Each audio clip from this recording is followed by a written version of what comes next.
Bonjour. Comment aimer? Comment s'ouvrir aux sentiments? Comment s'abandonner au plaisir du corps? Comment jouir?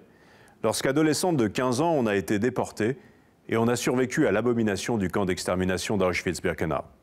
Dans L'amour après, chez Grasset, qu'elle a écrit avec le concours de Judith Pérignon, Marceline Loridan-Ivens, 89 ans, nous livre avec pudeur et authenticité un témoignage cru de ce qu'est la découverte et la reconquête de son corps de femme quand il a été à ce point martyrisé et nié comme être par des hommes bourreaux.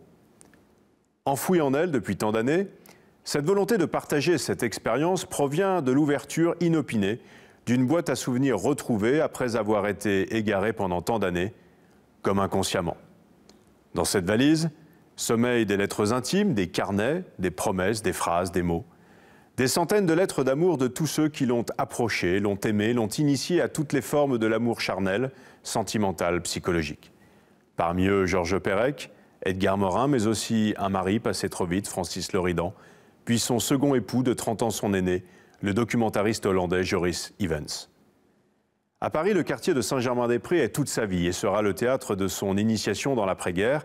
Mais elle, qui matricule 78 750 gravés sur le bras, avait tout vu de la mort sans rien connaître de l'amour, comme elle le dit, comment pouvait-elle croire au désir, à l'amour sincère des hommes?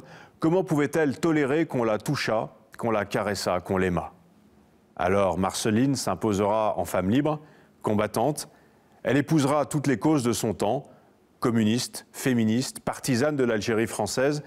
Dans les nightclubs de Saint-Germain-des-Prés, elle porte comme un étendard des pantalons, elle fume, elle boit, la rousse flamboyante en impose. Elle deviendra un peu plus tard l'amie de Simone Veil. Elle avait été au même âge dans le même camp. On est bouleversé par ce qu'a enduré cette femme, comme tant d'autres, anonymes, qui tentent de se reconstruire, de s'ouvrir aux hommes, de ne pas s'enfuir.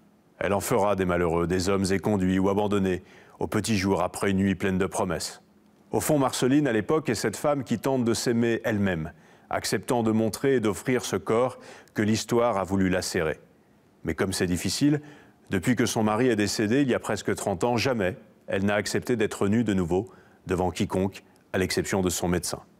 Un livre poignant qui renvoie aussi chacun à la question de l'estime de soi, de la pudeur, de la sensualité et de l'amour.